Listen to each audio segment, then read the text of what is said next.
Assalamualaikum warahmatullahi wabarakatuh. Berjumpa kembali dengan saya Erna Rusdiana. Pada kesempatan kali ini, saya akan membahas materi kimia tentang laju reaksi. Pembahasan tentang laju reaksi saya bagi menjadi beberapa video. Pada video kali ini akan dibahas tentang materi laju reaksi bagian yang pertama, dan pastinya kalian semua sudah pernah menemui peristiwa-peristiwa yang berhubungan dengan laju reaksi. Terdapat banyak sekali peristiwa-peristiwa yang kita jumpai dalam kehidupan sehari-hari terkait dengan konsep laju reaksi.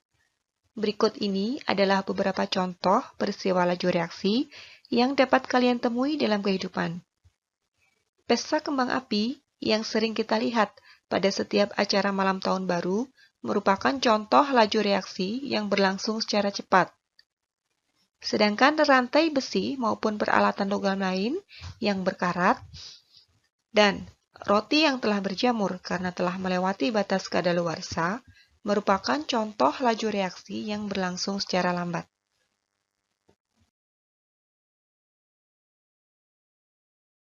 Baik, sebelum menyimak lebih jauh tentang apa itu laju reaksi, berikut disajikan kompetensi dasar pengetahuan dan keterampilan pada pembelajaran terkait materi laju reaksi di kesempatan kali ini.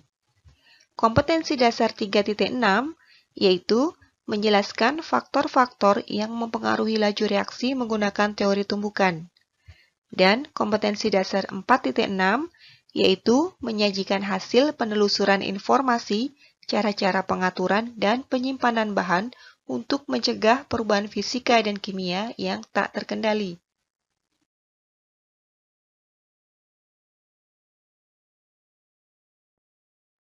Adapun tujuan pembelajaran yang akan dicapai pada pembahasan kali ini, yaitu untuk mengetahui tentang cara menghitung konsentrasi larutan dan untuk mengetahui konsep tentang laju reaksi.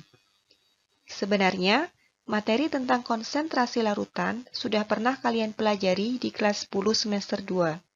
Dan materi ini merupakan materi prasyarat yang harus kalian kuasai agar dapat memahami materi laju reaksi dengan baik. Oleh karena itu, kalian harus mengingat kembali materi tersebut karena itu nantinya akan dijadikan dasar dalam perhitungan laju reaksi.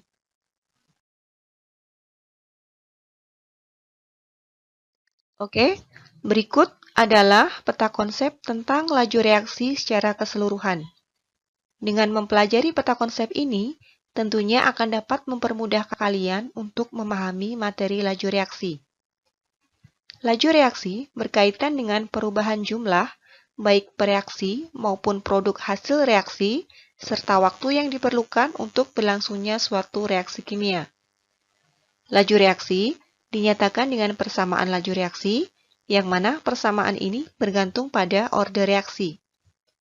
Sedangkan laju reaksi dipengaruhi oleh beberapa faktor, di antaranya konsentrasi, luas permukaan, suhu, dan katalis. Faktor-faktor yang mempengaruhi laju reaksi dijelaskan dengan teori tumbukan yang terjadi pada partikel materi. Di samping itu, adanya kenaikan suhu pada saat reaksi kimia terjadi dapat meningkatkan energi kinetik dari partikel-partikel materi. Adanya tumbukan dan peningkatan energi kinetik partikel mengakibatkan terjadinya tumbukan efektif. Tumbukan efektif juga dipengaruhi oleh jumlah frekuensi tumbukan yang terjadi.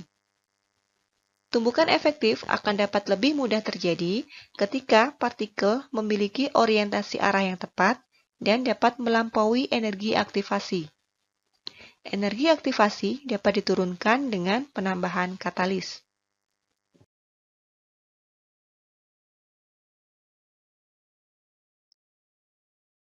Bahasan materi laju reaksi pada pertemuan kali ini yang pertama adalah membahas tentang konsentrasi larutan. Seperti yang telah dijelaskan di awal, bahwa materi tentang konsentrasi larutan secara lengkap telah kalian dapatkan di kelas 10 semester 2 pada materi stoikiometri larutan. Konsentrasi larutan dapat dinyatakan dalam beberapa bentuk, antara lain molaritas yang dilambangkan dengan huruf M besar, kemudian molalitas yang dilambangkan dengan huruf M kecil, fraksi mol yang dilambangkan dengan huruf X, dan persentase larutan. Pada pembahasan materi laju reaksi, pada umumnya digunakan konsentrasi larutan yang dinyatakan dalam bentuk molaritas.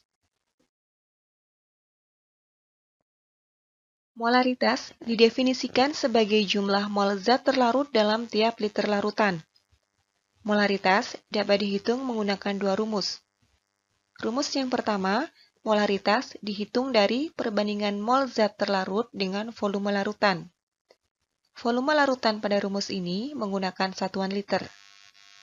Sedangkan rumus molaritas yang berikutnya dapat dihitung dari perbandingan massa zat terlarut dan massa molekul relatif zat terlarut dikali dengan 1000 dibagi dengan volume larutan dalam satuan mililiter.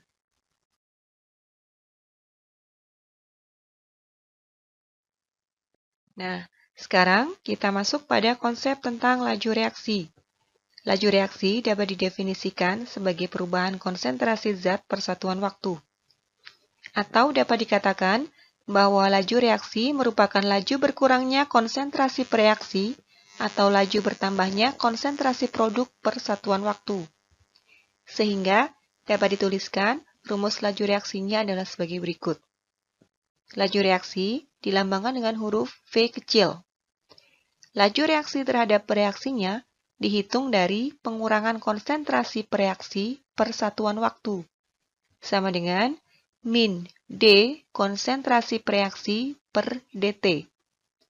Sedangkan laju reaksi terhadap produk hasil reaksinya dihitung dari penambahan konsentrasi hasil reaksi per satuan waktu, sama dengan D konsentrasi hasil reaksi atau produk per dt.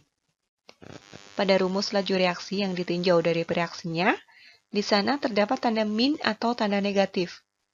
Tanda ini sebagai simbol bahwa reaksi telah mengalami pengurangan. Untuk reaksi A plus B menghasilkan C plus D dengan koefisien reaksi masing-masing A, B, C, dan D kecil, maka laju reaksi untuk setiap zat dalam reaksi kimia tersebut dinyatakan dengan 4 rumus sebagai berikut. Laju reaksi terhadap zat A dihitung dari pengurangan konsentrasi zat A per satuan waktu.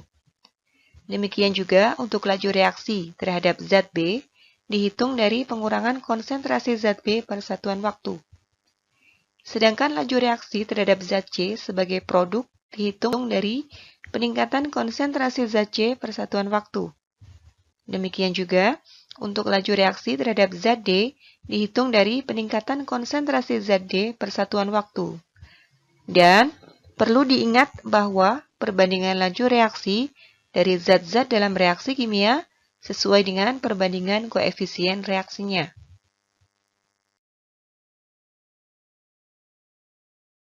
Sekian penjelasan materi tentang konsentrasi larutan dan konsep laju reaksi pada pembahasan kali ini. Semoga bermanfaat dan sampai berjumpa kembali pada pembahasan laju reaksi berikutnya. Wassalamualaikum warahmatullahi wabarakatuh.